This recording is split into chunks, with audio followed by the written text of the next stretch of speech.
Baik, bismillahirrahmanirrahim. Assalamualaikum warahmatullahi wabarakatuh. Sebelumnya perkenalkan, nama saya Nurrohim. Saya dari kelas FI 22B.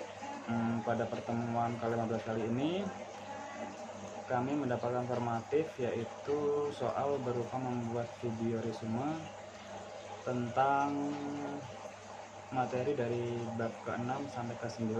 Nah, pada kesempatan kali ini saya mengambil di bab 7, yaitu tentang dinamika historis, konstitusional, sosial politik, hukum kultural, serta konteks kontemporer penegakan hukum yang berkeadilan.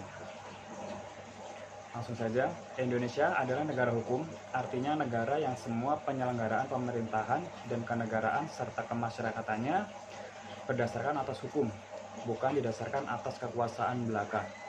Negara merupakan organisasi kelompok masyarakat tertinggi karena mempunyai wewenang untuk mengatur dan mengendalikan masyarakat, bahkan memaksa secara sah untuk kepentingan umum yang lebih tinggi demi tegaknya hukum. Bagi Indonesia, dalam rangka menegakkan keadilan telah ada sejumlah peraturan perundangan yang mengatur tentang lembaga pengadilan dan badan peradilan. Salah satu tujuan negara RI adalah melindungi warga negara atau menjaga ketertiban selain berupaya mensejahterakan masyarakat agar negara dapat melaksanakan tugas dalam bidang ketertiban dan perlindungan warga negara. Maka disusunlah peraturan perundangan yang disebut peraturan hukum. Peraturan hukum mengatur hubungan antara manusia yang satu dengan manusia lainnya.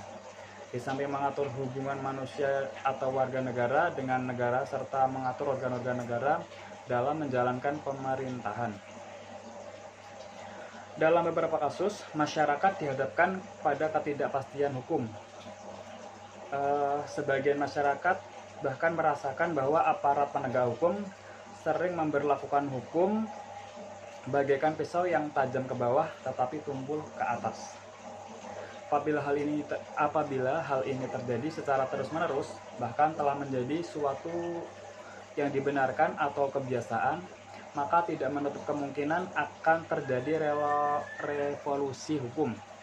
Oleh karena itu, tantangan yang dihadapi oleh negara Indonesia atau bangsa ini adalah menghadapi persoalan penegakan hukum yang tengah maraknya pelanggaran hukum di segala strata kehidupan masyarakat. Negara kita telah memiliki lembaga peradilan yang diatur dalam Undang-Undang RI 1945, ialah Mahkamah Agung, Komisi Yudisial, dan Mahkamah Konstitusi. Penegakan hukum bertujuan untuk mewujudkan peraturan hukum demi terciptanya ketertiban dan keadilan masyarakat. Apa yang tertera dalam peraturan hukum seyogyanya dapat terwujud dalam proses pelaksanaan atau penegakan hukum di masyarakat. Dengan kata lain, penegakan hukum pada dasarnya bertujuan untuk meningkatkan ketertiban dan kepastian hukum dalam masyarakat, sehingga masyarakat merasa memperoleh perlindungan yang seutuhnya.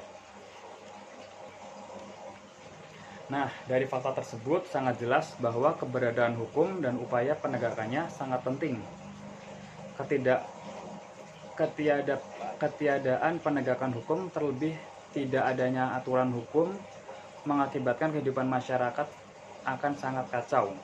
Negara bangsa Indonesia sebagai negara modern dan menganut sistem demokrasi konstitusional telah memiliki sejumlah peraturan perundangan, lembaga hukum, badan-badan lainnya, dan peraturan penegak hukum.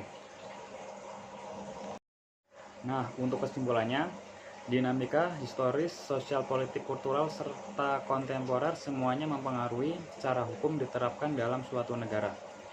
Untuk mencapai penegakan hukum yang berkeadilan, perlu memperhitungkan banyak faktor dan mungkin perlu melakukan reformasi hukum sesuai dengan tuntutan zaman.